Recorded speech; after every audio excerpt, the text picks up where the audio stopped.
We're back now with Tea Time. It's your girl, Kendall Laws. And Shannon Jordan here. Hey, it's Abba Sam. We got Olivia Coley. Annie Foma. Okay, y'all, so last week we talked about Cardi B and Offset and all this nonsense on Twitter. Woo! But now we're about to move on to the old school, those old acts that are all of a sudden a little problem for us. Mm-hmm. So the main question we're kind of looking at is, why do we excuse some artists and not others? Mm-hmm. And so, the main person we should all be thinking about is the Pied Piper. I was going to say the legendary. R. Kelly himself, baby. And so just to highlight exactly this man's, track record, I'm taking this article from CNN that highlighted the Time's Up movement, which is a women's movement that began targeting R. Kelly after the indictment of Bill Cosby. And so they're basically calling out all of these different music playing platforms such as Spotify, Apple Music, and they're just saying, like, it's time for women's voices to be heard and to be prioritized. And so in doing this, they laid out his track record, which includes he married a girl under 18 years of age. He was sued by at least 4 women of sexual misconduct, statutory rape, aggravated assault, unlawful restraint, and furnishing illegal drugs to a minor. He was indicted on 21 counts of child pornography. Not 21. I was about to say 21, not 10, not 20, oh my 21. God. And he's faced allegations of sexual abuse and imprisonment of women under threats of women under threats of violence and familiar harm. Now, continuing with that, we saw that they targeted Spotify. And so basically, in response, Spotify has removed him from all of their playlists.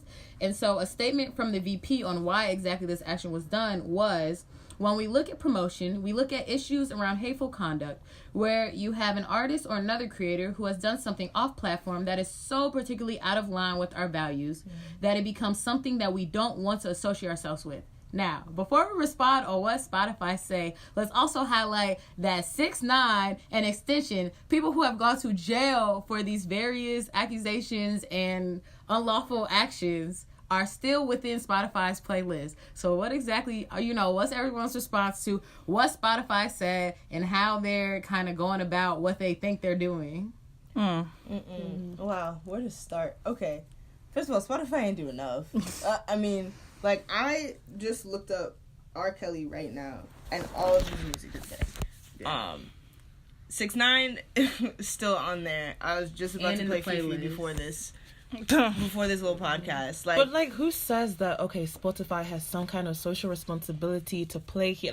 Why are they in control of whether I should be listening to these artists or not? Who are they to be telling me that, this artist has done such a wrong that, you can't even find their music on here anymore? Yeah. But see, the crazy it's America. But think about it. When you're ready to listen to music, you go to Spotify, you go to Apple Music. These are the main outlets. So why shouldn't the main outlets and the main sources of these musical options be the ones to take action? I'm just saying, why are we taking down a black king? I think that's the bigger.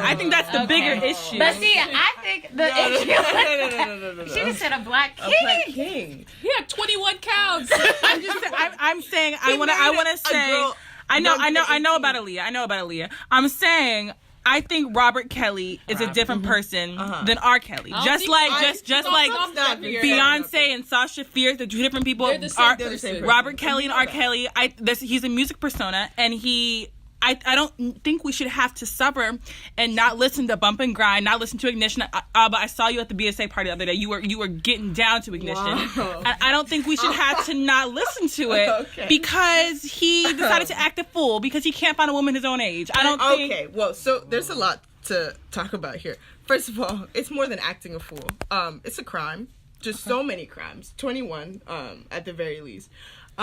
Second of all, Spotify is a platform through which people access his music, right? And his livelihood comes from people accessing his music. In the real world, when you're not a celebrity, right? When you're not being protected, kind of ridiculously, right? You lose your job for acts like this. Less than this. Yeah, for so much less. Matter of fact, you go to prison, and he's not there, so that's a whole other conversation. And then artists are sitting here releasing songs in prison. Yeah. Let alone if an actor goes to prison, their career is done. So the closest thing would be Spotify actually removing his music. Matter of fact, all of us should stop listening But the thing is, my know? thing is, what is that going to do? What is that Right, going to yeah, do? We right. not listening to this one song. Well, It's gonna I send mean- a message to his victims that his actions aren't okay. Okay, but when I'm in my room at night listening to his music in my quiet little corner where no one can see me, what social effect am I really having The fact in that those his quiet streams little on moments? Spotify go up. Yeah, and he gets money from the streams. But at the end of the day, if I want to enjoy his music in private, my gosh. who am I in that moment? Yes, I understand that, okay, we should not be financially supporting him, but like at the end of the day, if I want to listen to the song, I want to listen to the song. But this Right. goes to You know? a larger point than just money. We need to stop separating artists from their craft just because we like what they're doing, or just because we liked their music, right? But I think another issue, this is just like a minor issue, but I think what some people feel is like, as long as R. Kelly's paying for it now, then his past things doesn't affect it. So like, if now he's not putting out music and he's not signed with the label and he having the repercussions now, I feel like a lot of people think then like this music is from a different time period and like that's fine to listen to. Right. So like, what do you guys think about that? No. His music, like, he's getting money from the music that he made in the 90s all the same in 2018. And, like, us listening to him potentially sends the message to his victims that, like, if your abuser is big enough, is well known enough, like, they're essentially untouchable. And the interesting part is, can we know he was on tour recently?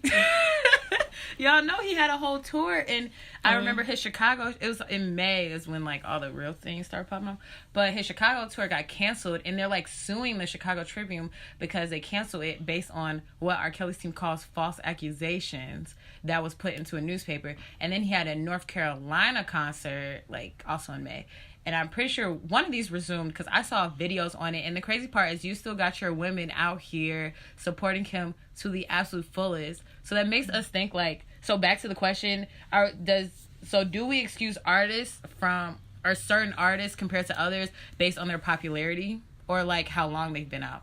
Well, I think it's important that in there you just said you had people at his concert supporting him. I don't think my musical taste is necessarily a reflection of whether I support who that artist themselves is. Like, if I want to listen to your music because of what maybe that music represents to me, or maybe I had a good time when I heard that music in the past and like it represents that experience or that memory, it doesn't mean that at that same time me listening to that song is me supporting you or in any part celebrating who R. Kelly is. No, I'm celebrating when he told me to bump and grind. I'm celebrating when, he told me to, get down and have a great time. That's what I'm trying to feel and like vibe with and like get to, not the artist himself. But there's nothing that separates you. If you buy a ticket to his concert, right? If you listen to his music on Spotify, like in the corner of your room where no one can see you, right? From like his standpoint, like he's getting your money all the same. So there's nothing that separates you from an R. Kelly stan, right? Whether or not you say, oh, he's a terrible person, but I'm gonna still go to his concert. Like that's still the support he's getting. That's still the message, like to the people that he has victimized. But why right? don't we leave the law to deal with him and then separate that from how we enjoy his? Why are we then having to act as judge through whether we decide to cancel this artist and like whether we decide to listen to his work? So like why is the law then in that case not enough to take care of? Okay, obviously, Well, okay, right now you've the been in law jail, is okay, right, definitely- but And it's like, like- it's the burden. This burden's on the Black community. Nobody else cares. It's the Black community who's kind of in turmoil, trying to think: should we support him? Should we not support him? And I think that's the bigger issue on why do we have so many people who do choose to support him. Like we're the people in this room who are speaking of we need to take him off of Spotify. That's a minority, to be honest, if you think of the larger Black community. So why do you all think that nobody's kind of shunned him out like we should have? Well, I think one reason is because he's a Black man. Mm-hmm. And so with that brings... Black men have had a very, historical identity within society with kind of how we've progressed. And I think already people are already on the fence of exactly how to react to these things. And also it almost fits the Black man persona that they are aggressive and that they do these things where it's no longer just a shock in society, nor is it a shock to see it in the news. So it's almost like people are like, okay, it's just another Black man doing what, some people think Black men do. Right. So, so why all of a sudden would someone react so negatively, and why would all of a sudden people change their taste in music, or why all of a sudden would someone stop listening to someone when it's like that's what the guy around the corner did also. I think another like interesting thing is that I was reading an article by The Composite where they explained that to many of us it's not shocking to hear these allegations like about the artists, because if you listen to like just the lyrics themselves of so many of our favorite artists, they're misogynistic, they're violent, they're so bad already that I think it's almost kind of hypocritical for us to look at these artists and criticize their actual lives. Well, what did you think that was a reflection of in their music? Like, they've been telling us that they've been doing these things. You just didn't want to hear it when you were bumping and grinding, but like, you know, they've been doing it. I mean, That's so true. yeah, that's very true. I mean, one part of it is like what we've talked about already, which is that America has sort of this obsession with like black masculinity in the way that R. Kelly presents it, which is kind of dominating and kind of like possessive. But it's also the reason why he's getting away with so much is because his victims are black women, and hip hop, right? R&B, like, just they don't, that genre does not value the voices of black women. I don't know, it's kind of the intersection of misogyny and racism, and so many of his victims are kind of seen as sort of like older than they really are. Black women really aren't seen, or black girls really aren't seen as children, and it's when you listen to music every single day that dehumanizes black women, it's then hard. Yeah, it becomes the norm. It's hard to like take them seriously, especially when they go up against someone as respected, even though he shouldn't be, as R. Kelly. No, I completely agree with you, Abba. I actually read an article that discussed how black men who are talented are given a pass on their treatment of black women, and it's really just because the black community is very reactionary to how we deal with things, since we're kind of under a microscope in terms of we don't want to air our dirty laundry. We don't want to